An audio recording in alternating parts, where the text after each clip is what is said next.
Take a break for some stimulating conversation with author and speaker Ed Dickerson at Grounds for Belief Virtual Cafe. And now, here's Ed. Well, hello once again. This is our last time at the Grounds for Belief Virtual Cafe looking at the Genesis of Genesis. We're going to summarize what we learned about the Genesis of Genesis so far. We've been using the You've Got Mail model for the beginning, the study of a literary work, and come up with these answers. First, who wrote this book? Moses. Who was it addressed to?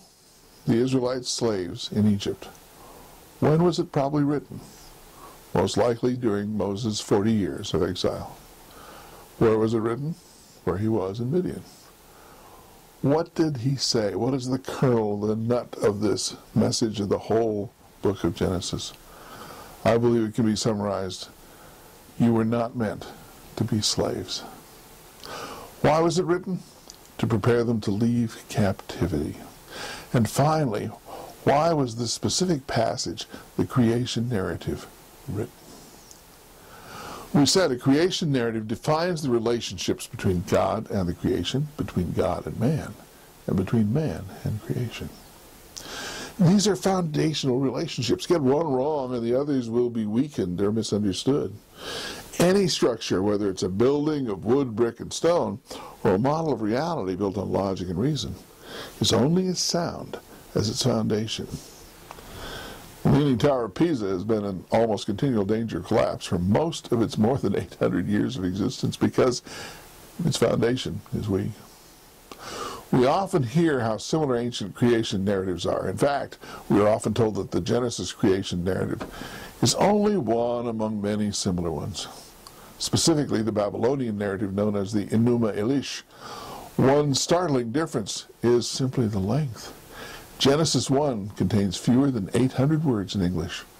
Enuma Elish runs to nearly 7,000. Even when you include Genesis 2, the Babylonian account is almost 5 times longer.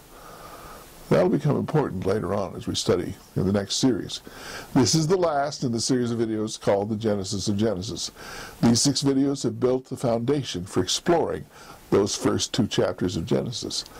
That task will be taken up in the next series, titled The Genesis Creation Narrative. And we shall see in the next series of videos the Genesis creation narrative is unique in ways which suggest it must be the oldest and original creation narrative, one which the Israelites had once known. But 4 centuries of slavery had dimmed or completely obscured their memory of it. On his deathbed, Joseph had promised the Israelites that God will surely come to your aid and take you up out of this land. Before God could take them out of slavery and out of Egypt, you see, he had to begin to take Egypt and slavery out of them. The book of Genesis is uniquely suited to do just that. I hope you'll join me for the next series of videos.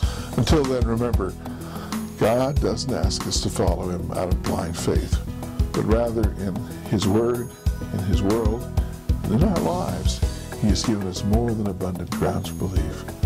Hope you'll join me next time. Join us again soon at Grounds for Belief Virtual Cafe.